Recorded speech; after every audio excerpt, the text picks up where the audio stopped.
Hello and welcome to everybody who's joining. We're going to give it a second or so before we get started.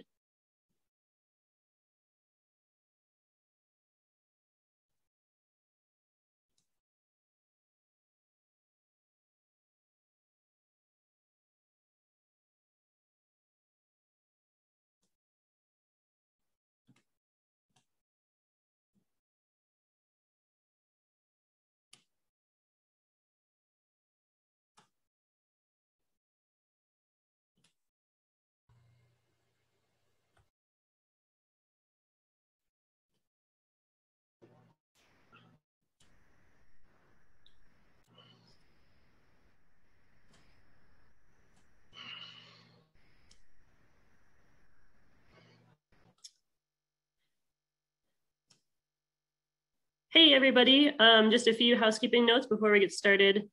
We are going to ask you to put any questions you have into the chat or save them for the end. We might be answering questions as we go in the chat, and hopefully should have enough time at the end to come back to some of them as well. And also please keep yourself muted unless you're asking a question, and we appreciate your attendance today.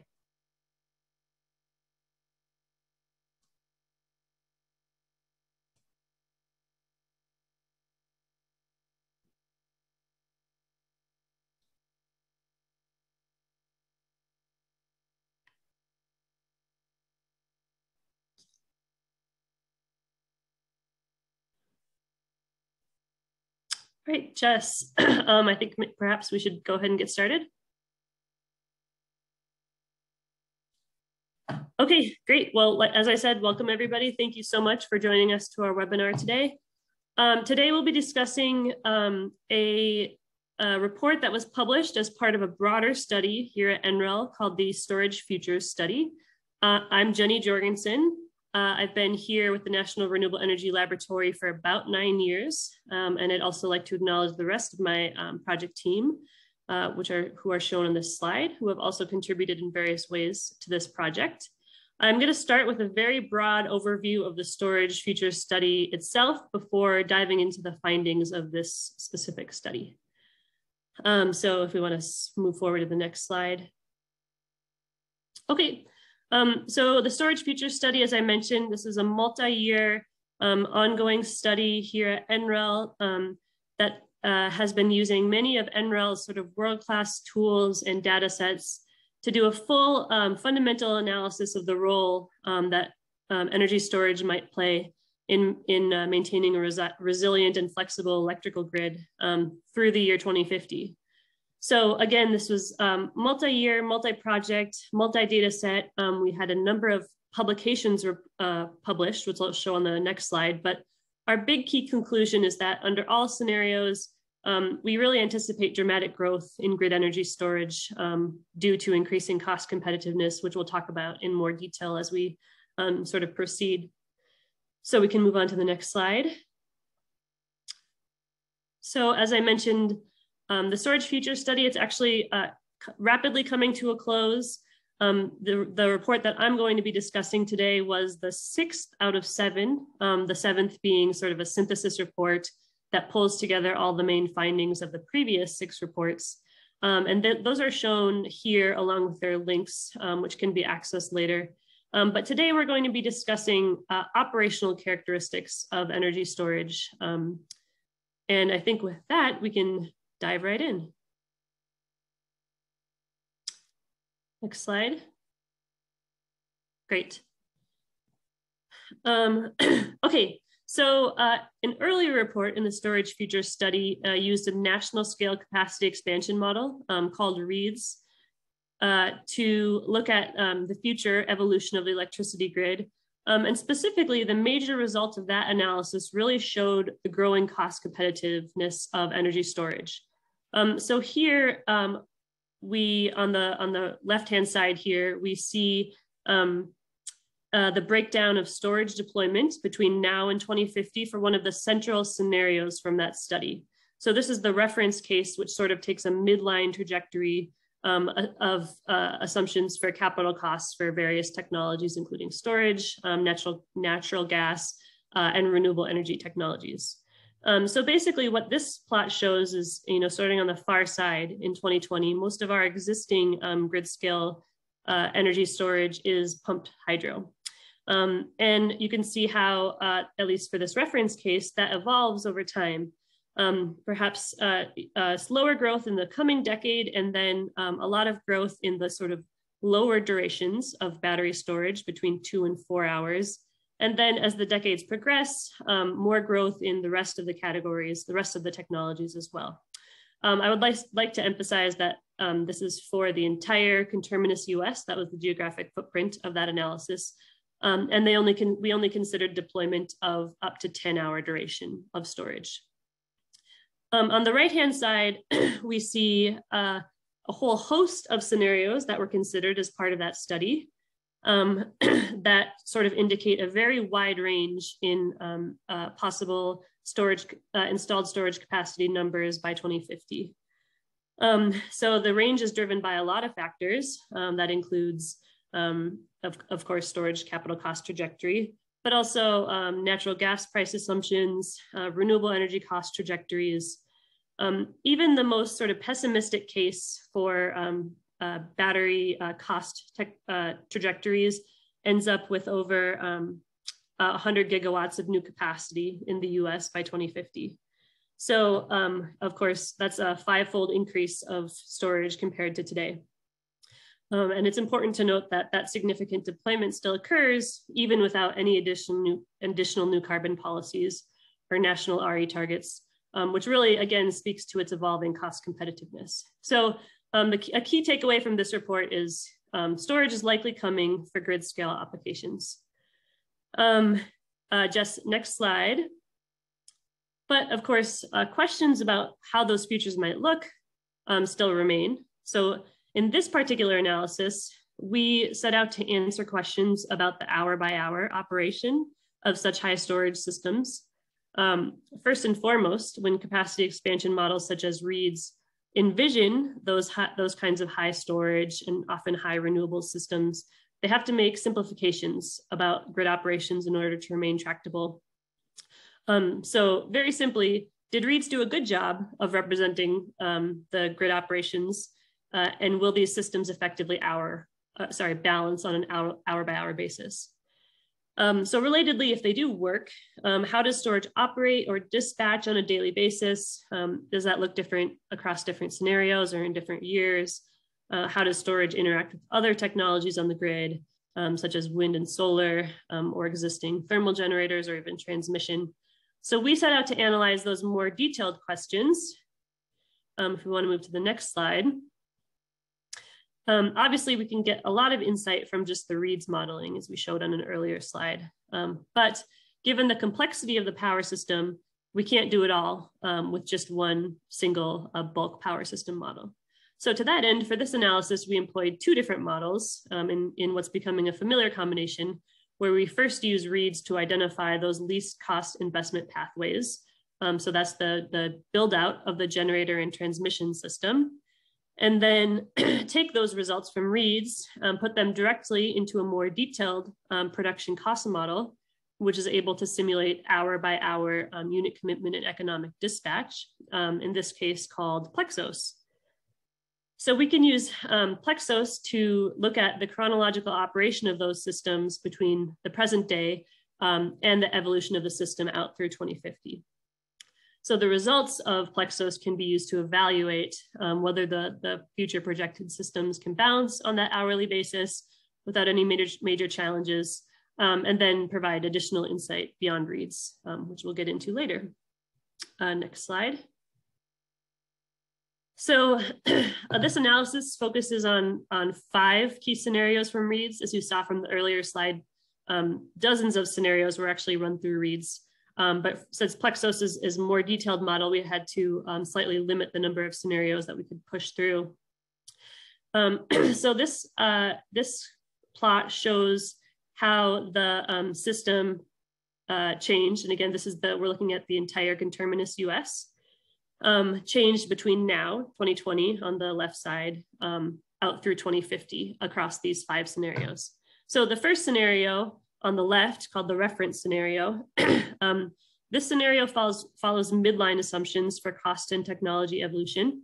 It's not the most conservative case that was studied in REEDS, but it is the least aggressive in terms of storage adoption that we studied in Plexos. So the final installation of storage for the entire US is around 200 gigawatts for the nation and includes nearly 50% wind and solar contribution in terms of generation. Secondly, we have the low cost battery scenario, which is shown second there. This adopts the lowest cost trajectory for batteries and shows more storage deployment than the reference case, about double, so around 400 gigawatts.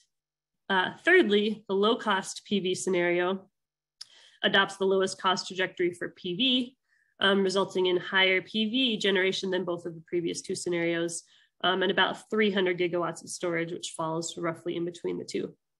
Okay, shown fourth is the high natural gas cost, low cost battery scenario, which adopts a high cost trajectory for natural gas, along with the lowest cost battery technologies. And this results in the highest PV contribution yet, 46%, along with nearly 30% and around 700 gigawatts of storage by the end year of 2050. Lastly, we also include a zero carbon scenario on the far right here. This was pulled from the solar futures study, which was actually happening in parallel to the storage futures study. But somewhat ironically, this scenario actually achieved higher storage deployment than any of the original storage futures study scenarios. Almost a terawatt of storage, 930 gigawatts.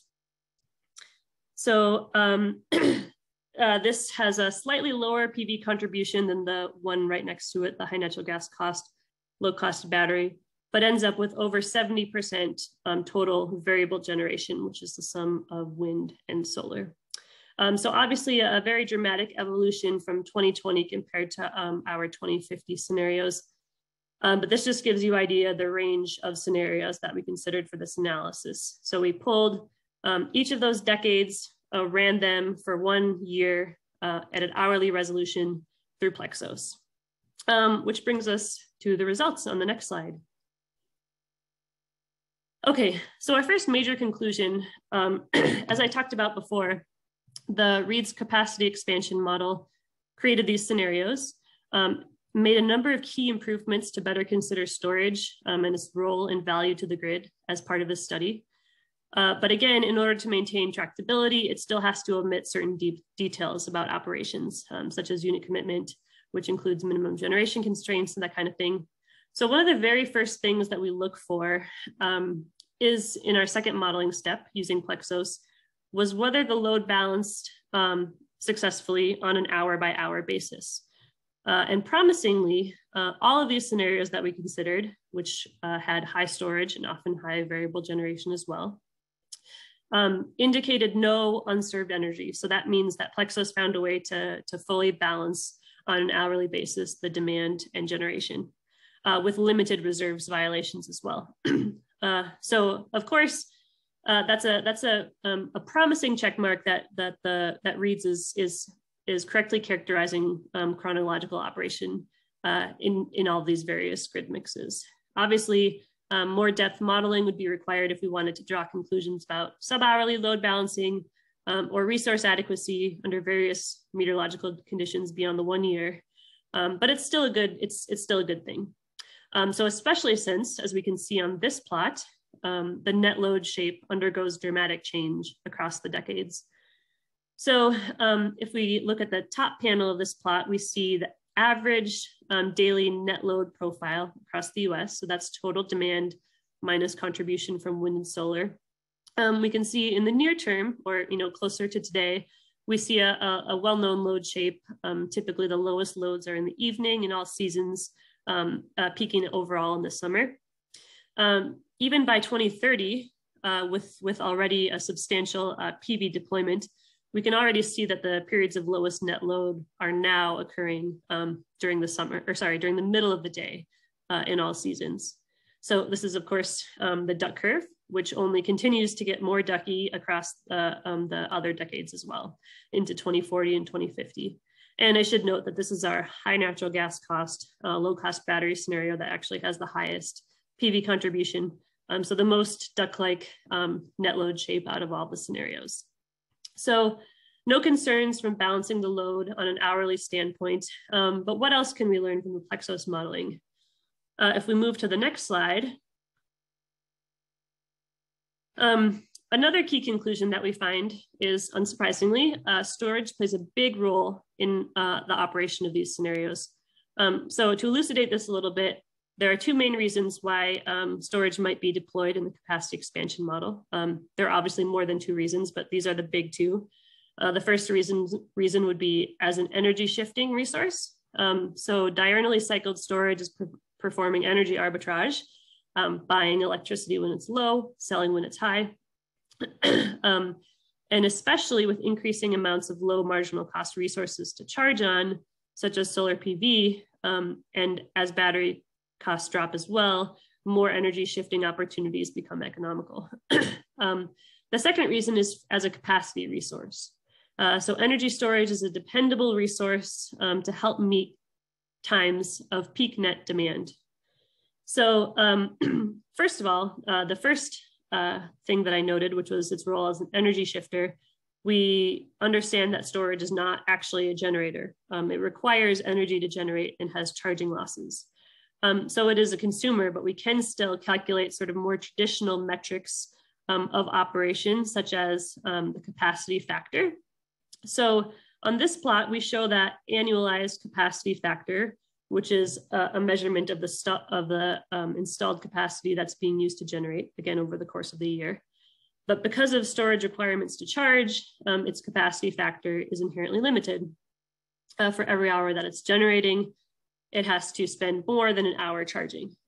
So the annual capacity factor, again, shown here in the dots for all scenarios, remains below 25%, and in some cases even lower than 10%. However, even though the capacity factor might be lower than some types of generation, it is still being used heavily during times when the system needs it the most. So the triangles above show the capacity, the average capacity of factor of storage during the top 10 net load hours, which is much higher, usually above 75% and up to even 90% or so. So that indicates a very high capacity credit, which is a measure of the second role I mentioned for storage as a capacity resource, even when the capacity factor is low. One thing I want to address is that in most scenarios, the capacity factor of storage during those top 10 net load hours is the lowest in 2050 as a result of the highest levels of storage deployment. So with more storage capacity on the system, there are sort of diminishing returns for that new storage, indicating more saturation. And lastly, I want to say something about the zero carbon case, where you can see obviously lowest annual CF capacity factors in 2050, as well as lowest usage during the top net load hours. So remember that case had the highest overall storage deployment, which translate to lower usage on the average device. And also this case has the highest contribution from wind and solar combined, which again was over 70% on an annual basis. So by 2050, there are 200 days of the year in that zero carbon case that have round the clock overgeneration from wind and solar. So that means wind or solar is being curtailed 24 hours a day. So by comparison, in that high natural gas cost, low cost battery case, only 55 days of the year exhibit that.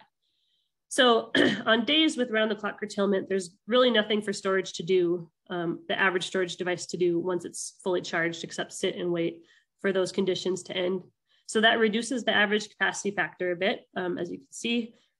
And in this case, so storage is acting less to shift energy on a day-by-day basis and acting more as a capacity resource.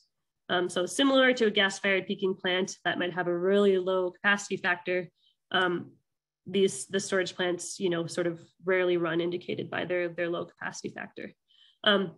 But the zero carbon case does not allow gas-fired generation. So diurnal storage is at least partially fulfilling a similar role of providing that generation at times of system need. So of course, storage is still providing the first role, as I mentioned, energy shifting. The arbitrage opportunities in this zero carbon case are actually, even if they're not occurring quite as often, are still can be lucrative because it's charging on zero marginal cost over generation, and then displacing expensive generation from zero carbon renewable energy combustion turbines, which have very high marginal costs. So just to conclude or reiterate, because I said a lot, storage still plays a big role in all of these systems, even if by some metrics, such as annual capacity factor, it may not seem so. Next conclusion. Okay, so our next result is not exactly a new revelation. It's been said many different times, but it bears repeating and has been shown again here, that the diurnal or daily operation of storage is very tightly aligned with PV availability. So this chart shows the average daily capacity factor of storage across 4 different seasons. Again, the top panel represents 2020, where the positive y-axis means storage is generating, negative y-axis indicates that it's charging. If we look at the top panel, again, 2020, we see storage mostly charging overnight during most seasons, discharging during the peak, peak times of day. The second panel, which shows 2030, illustrates that almost in every season here, storage is actually charging in the middle of the day. So again, tightly aligned with predictable daily on-off cycle of PV, charging on excess PV and then discharging in the peak, evening peak, and then to some degree the morning peak as well. There's actually another perhaps more subtle difference here as well in the discharge pattern. So these arrows show that during the summer peak in 2020, storage discharges for a longer duration at partial output, on average below 50%, which has an impact on its ability to reduce the system peak. But in the 2030 case, storage can discharge for a shorter duration at closer to full output, on average more than 50%, due to the solar creating a more narrow peak later in the day. So if you remember from the previous slide that we saw an increase in the capacity factor during the top 10 net load hours between 2020 and 2030, this result can help explain why. That narrower peak from PV deployment helps storage be more effective at reducing that peak. The next slide has another piece of evidence, thank you, another piece of evidence for synergies between PV and storage. This y-axis indicates the percentage of stored energy discharged daily. So that's a little bit of confusing metric, but basically 100% would be 1 cycle per day on average. Each dot indicates the average percentage in a given reads region, which here it approximately divides the US into about 18 regions, versus on the left-hand side, percentage PV contribution, and on the right-hand side, percentage wind contribution. Jesse, if you could advance one more, it might be helpful. So there's a positive relationship here for PV, again on the left side, which indicates that as the storage contribution rises, there is an increased need for the diurnal cycling of storage. Charging on overgeneration, again, during the daylight hours, and then discharging during the evening and perhaps morning peak. On the other hand, we see the opposite relationship for wind. As opposed to PV, which has a predictable daily pattern, during which the excess solar conditions, by definition, can only last while the sun is shining. Wind has a less predictable daily pattern, and excess wind generation conditions can last much longer, in fact, longer than the duration of storage that we studied in this analysis in some cases. So as I mentioned earlier, storage can only do so much during those long periods of overgeneration. Charge up and then basically sit tight and wait for that overgeneration to end.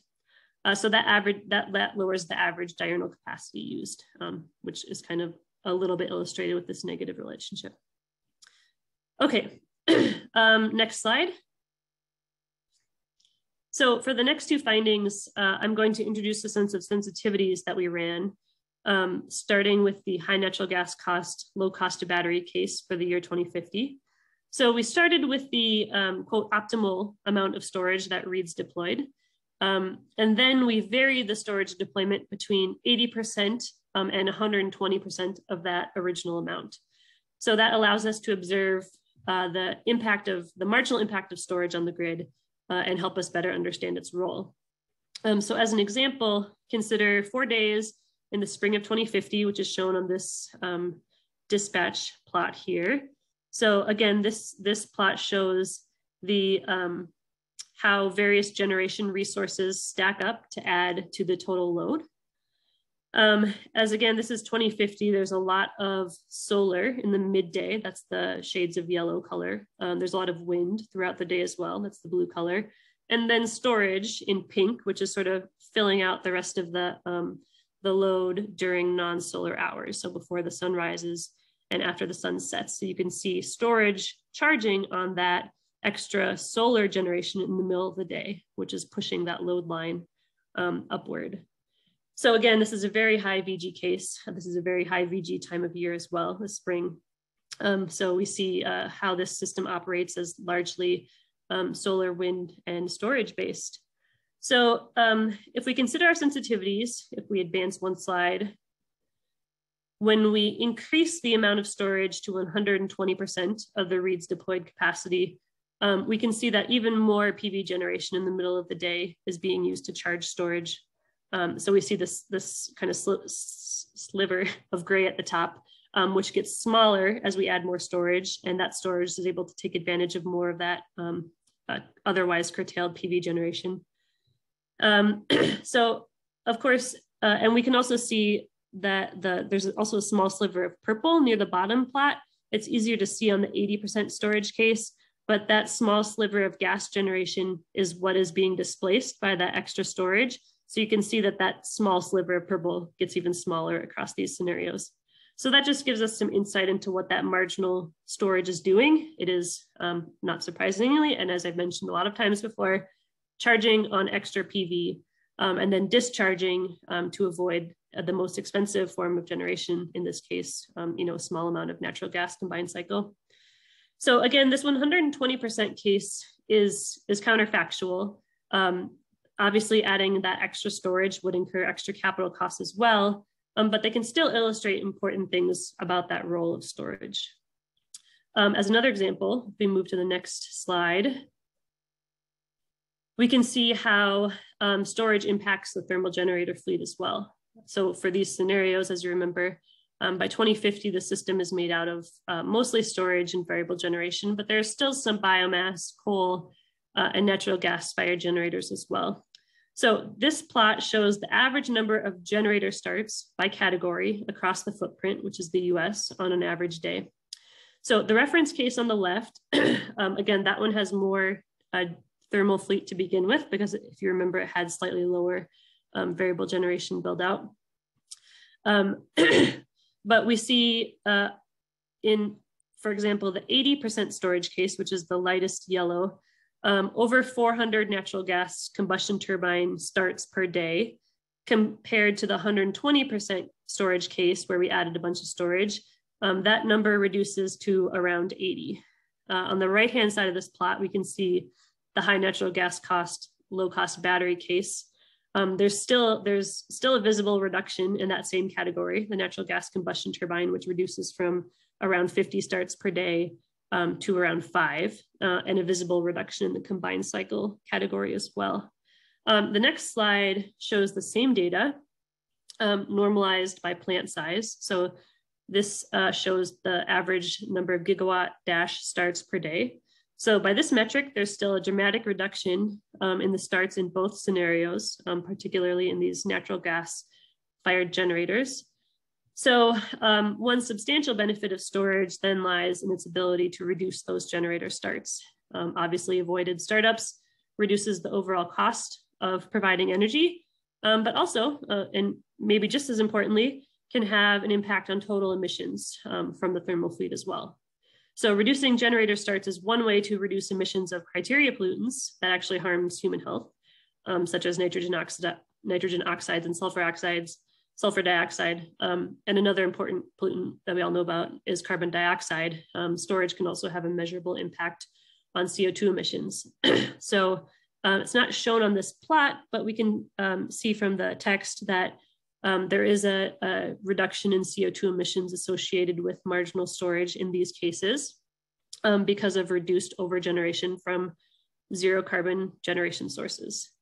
In the high natural gas cost, low cost battery scenario, CO2 decreases by 5% between the 80% storage case and the 100% storage sensitivity, and then another 3% between the 100% storage and 120% sensitivities.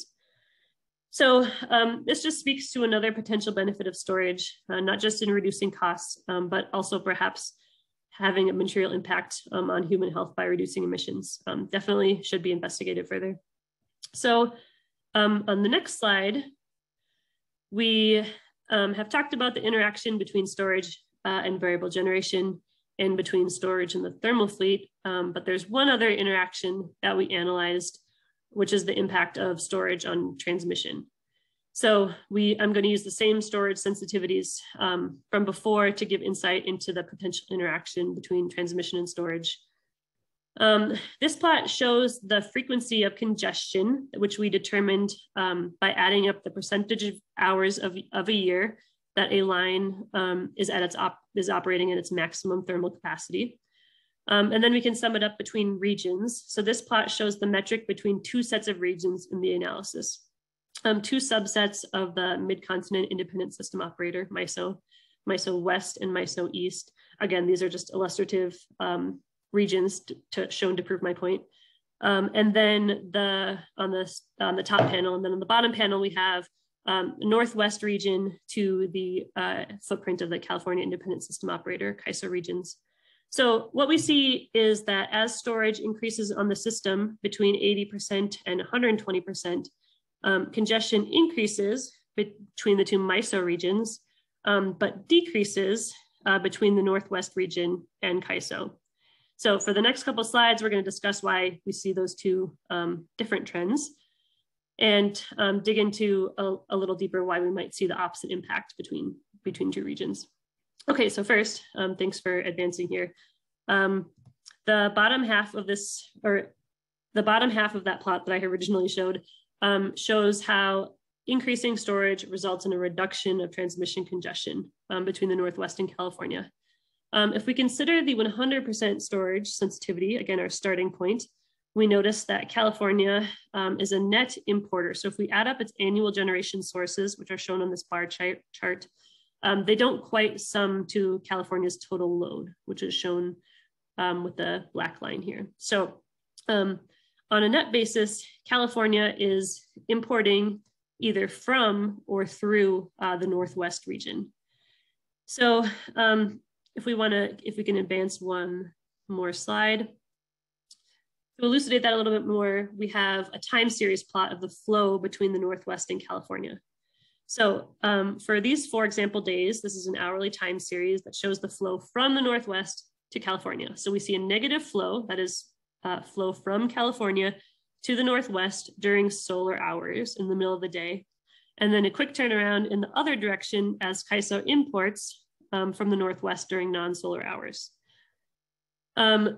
So as storage increases, as we go from the blue line in this case to the red line, which is the 80% case, so the blue line, which is 120% case, we see a reduction in the flow from Northwest to California. Because the additional storage allowed for California to make better use of its own generation by storing solar, and then reducing imports from the Northwest during those non-sunlight hours. So that does reduce the congestion or utilization of that transmission line, since California doesn't need as many imports since it's storing its own generation more effectively. So it's hard to see on the bar chart on the previous slide, but California curtailment decreases from 2.5% in the 80% storage to 1% in the 120% storage. Whereas generation from Northwest coal and natural gas combined cycle generators at the same time goes down, because this generation, perhaps previously imported by California, has been displaced by that California solar delivered after sunset with the storage. Okay, so that's one way that that new storage can sort of reduce transmission congestion or reduce utilization of transmission lines. But now let's consider the other case, if we want to advance one, the opposite trend. So we see here 2 regions where we increase storage and we actually show an increase in transmission congestion. So in this case, 2 different parts of the MISO geographical footprint. In this situation, consider MISO West is a heavy exporter you can see how its generation adds up to much more than its total load, shown in this black line. MISO East is actually a net exporter as well, but sort of less of a fraction compared to its overall total generation. If we look at an example time series as before on the next slide, we can see 4 days where for almost this entire period, MISO W is sending power to or through MISO East. So oftentimes this flow is maxed out at around 10 gigawatts. When we add storage to regions that are already exporting power, there's nothing else to displace, or in other words, there's no local opportunities for arbitrage. So that additional storage is used perhaps to store in-region overgeneration and then ship that power to neighboring regions whenever it can to displace more expensive generation in that other region. So additional exports on these already heavily utilized lines further increases the transmission congestion, since those storage generators are taking advantage of arbitrage opportunities across the border and using those transmission lines to do so. So if we go one more slide, hopefully you're still with me. Overall, those interfaces between the regions can experience either a decrease or increase in congestion or utilization of those transmission lines, depending on local conditions, which as demonstrated by those 2 sets of regions that I highlighted. However, this last figure in the section, I promise, quantifies the total amount of storage utilization or congestion on the transmission lines in the scenario. So this depicts that overall increase in trend.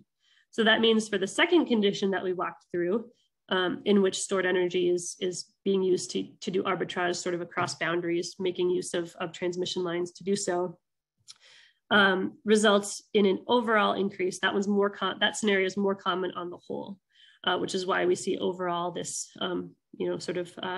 increase in percentage of line hours congested across those scenarios. In a sense, this is an example, as I mentioned, of storage and transmission working together. If you want to look at it from that perspective, a potential synergy between the two. Okay, so next slide. So yeah, we basically just walked through the 5 central conclusions for this work. I'd like to leave plenty of time for questions. I've seen some good ones rolling in. So in closing, I would just like to sort of reiterate the really central role that storage plays in these grid operations and in these scenarios. The very high levels of deployment of storage, and often case wind and solar as well, didn't see any big red flags on the hour-by-hour load balancing analysis. Obviously, as with any study, we didn't get to answer every single question about storage operations. We look forward to continuing this work, in particular, perhaps examining longer durations of storage, including seasonal storage, to better understand its role, as well as even more detailed operational work, perhaps examining sub-hourly operations, which we didn't consider here, or resource adequacy under multiple weather years or even future weather conditions. So I hope that we have some time for questions. And again, thank you all for your attendance, and yeah, hope we can continue discussing.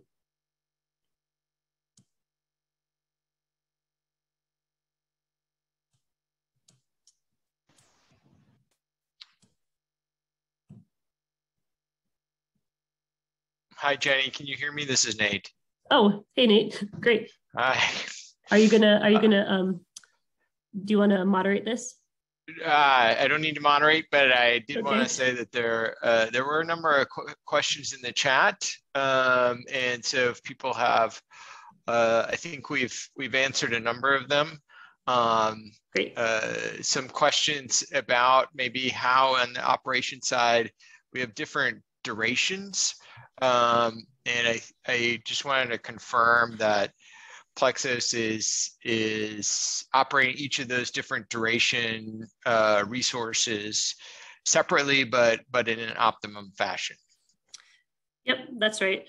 And yeah, I don't know if the visual will be helpful, but as you saw on the earlier slide, we can represent pump storage hydro, which under our assumptions has 12 hours of duration. That's the only technology that's represented slightly differently in Plexus because it's sort of fundamentally different than a battery. I believe it has a minimum generation level ramp rate, that kind of thing.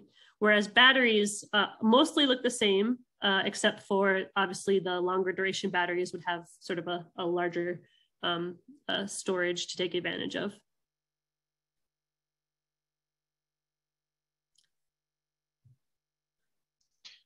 And there's, I don't know if you're seeing this, Jenny, but there's a question. Could you talk more about 200 gigawatts and 930 gigawatts that you define on the first slide? Sure. What hour storage duration did you use for such a load? And I think there's another question. Are the slides already published? No, the slides are not published, but the report is published, and I'll add the link here again. Well, the link is right here on your slide, but yeah, I guess you can't click on that. So I'll add that to the chat. The slides will be published as well. They will publish after this webinar, and hopefully the link will work when you access the slides from there. Okay, so sorry, can we go back to, should we go back to the scenario slide then? Jess, if that's okay with you, I believe that's the slide, I don't know, 5, I'm guessing. Yeah, oh no, keep forward. One more.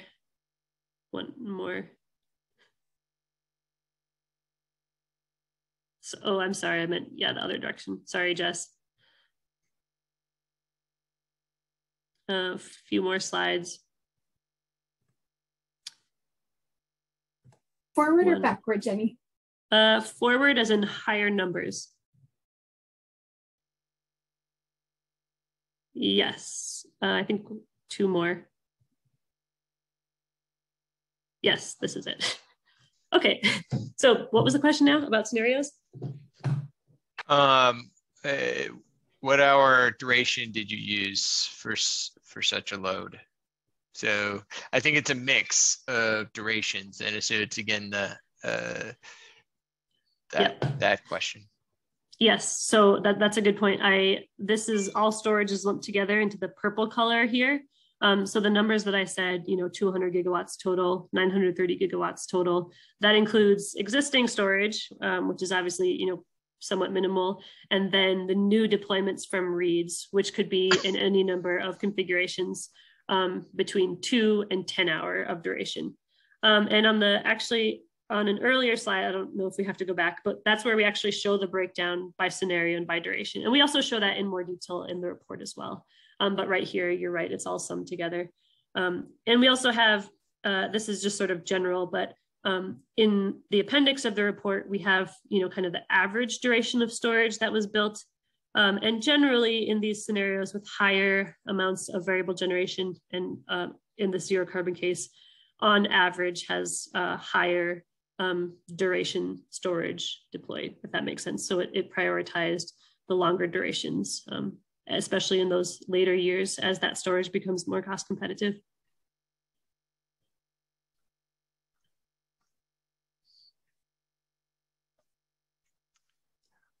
There's a new question. Any views on PV plus storage versus standalone storage relative to these 5 conclusions? So co-locating the PV plus the storage, I think, is kind of the larger question. Yes, so unfortunately, the read scenarios that we drew from did not yet include the combined resource, which is combined PV plus battery. Because of course, that's not just an operational question, but also, sort of an economic or capital cost question as well. So that's why this scenario just includes standalone storage, alongside those variable generation technologies. But we have done a recent analysis adding that in to the READ's capacity expansion model. And then also, I think on an operational side, although that might be still sort of underway, which we can add links to in the chat as well.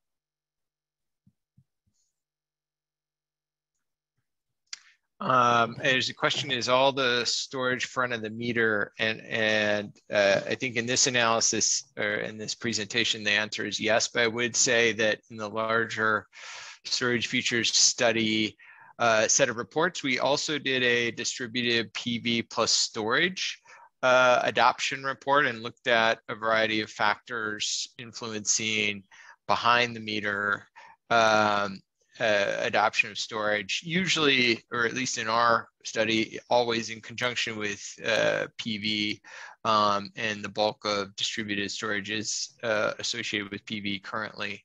And so you can check that out at the Storage Futures Study main webpage. Thanks, Nate. Sure. And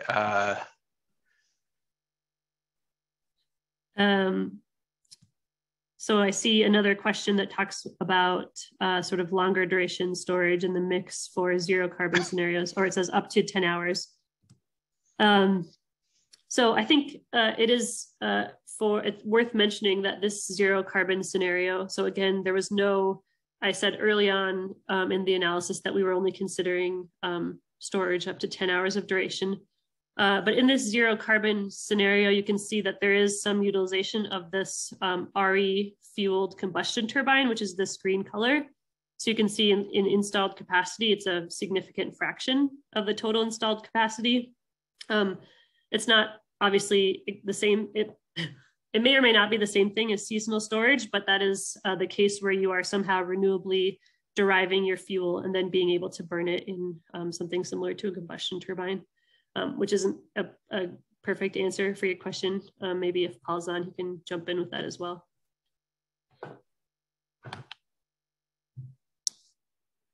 I am here, and that is a correct summary. I think the other thing is there's another question about capacity credit, and it's important to note that REEDS implicitly calculates the capacity credit of the marginal storage resources and determines the duration accordingly, which is one of the reasons why you do see a transition to longer durations the more storage you deploy. So that is considered as part of the kind of economic optimum. Yeah, I think maybe this is in response to James's question, asking about sort of how we determine the economic deployment. So yeah, again, that comes from REEDS, which is able to determine how that storage will be used from either capacity resource and also as an energy shifting resource, and then compares that to its investment costs, and then determines the I say quote optimal amount to build in any given scenario, given the rest of the assumptions as well. Yeah, and I'll just add that we did a separate report and webinar on the REEDS scenarios and the outcomes and implications of that previously. And so people can go back, if they go to the Storage Futures website, go back and read that and watch that. We did not have the zero carbon case in there. We've added that in here to help tell the story on the operations side. Yeah, I think I forgot to mention that in going through the slides, was that this scenario actually came from I think I mentioned the solar future study. Our scenario suite felt a little bit incomplete without a sort of decarbonized future scenario, which is why we added it in there, and we think it gave us some additional insight, even though it wasn't included in the original mix.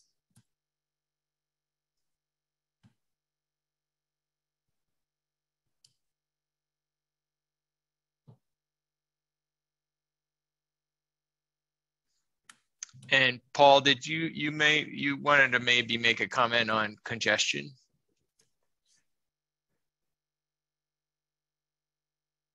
Yeah, I mean, it's an interesting point, and I think Jenny kind of said everything that I thought, but we often talk about congestion as a bad thing, and really what we're talking about here is the ability of storage to increase utilization of your transmission assets, which inherently produces higher congestion levels. So in this particular case, actually congestion is a good thing. So it's just another way of thinking about the role of storage, and Jenny talked about these kind of counterintuitive results. And in this case, the idea that storage increases congestion, that is actually a good thing. So just another way to think about it. Thanks, Paul. Okay, so maybe I'll try to tackle Ravi's question about different scenarios. He's saying that in other words, the duration requirement could vary for each year depending on climate, load changes, et cetera. Yes, I think that is true. And to some degree, those things are taken into account in the REEDS modeling, but to some degree, they're also not. But if you check out the REEDS paper, the diurnal storage paper, which I think Madeline posted a link to at least the website, You can see the various sort of durations that were deployed and when they were deployed and which scenarios deployed them, if that makes sense. So you can kind of look at the discussion on, when you might deploy different durations of storage versus each other. For the reference case, which I walked through, most of in the nearest term years, so maybe in the 2030s, the most commonly deployed configuration was at lower durations, 2 and 4, specifically 4-hour duration storage. And then as you march forward in time and longer duration of storage, first of all, can get you more in terms of both firm capacity, perhaps more in terms of energy arbitrage, but then also cost less as energy storage costs decrease. Then that's when you start to see an increase in deployment in those relatively higher durations, between 6 and 10 hours.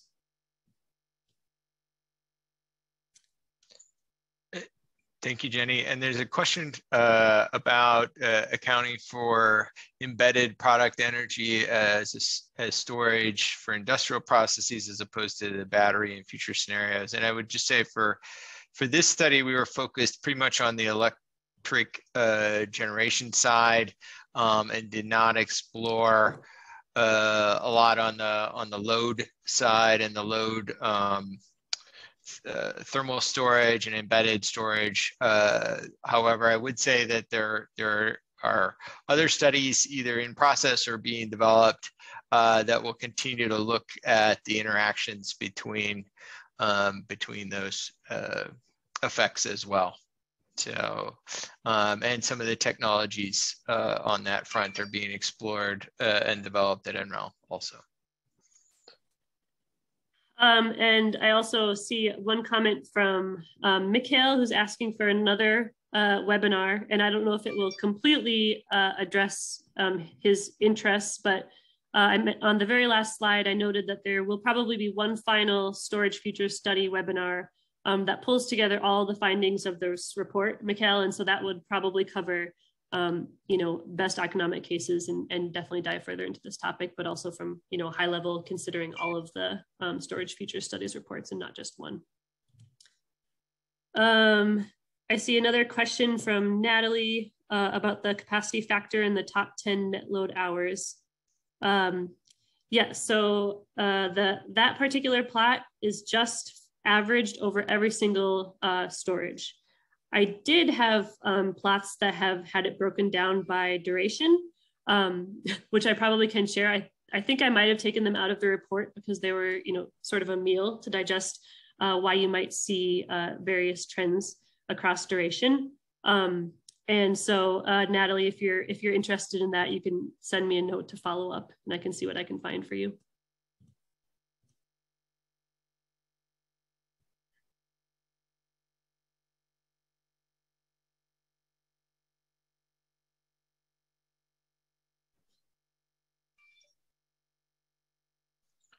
And James had a question, I think, on if any of the storage was deployed to perform grid services, and that does happen in the Reeds model, and that report does discuss some of that. And then, and Jenny, maybe you can comment on if in Plexos we're using some of the storage for grid services as well. Yeah, so I think you're right. This was kind of, at least maybe to a more direct degree, included in the Reeds analysis, where since it's doing the optimal build out, including both generation and transmission, could potentially see the transmission benefit of building that capacity.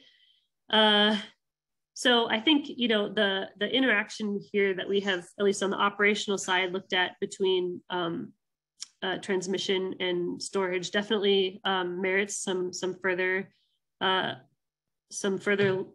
study. I think it's hard to say because, like we said, you can imagine scenarios where you could use your storage device to defer transmission and distribution upgrade, or have other grid services as well. But I think it's all sort of lumped together here in this operational analysis rather than sort of elucidated separately.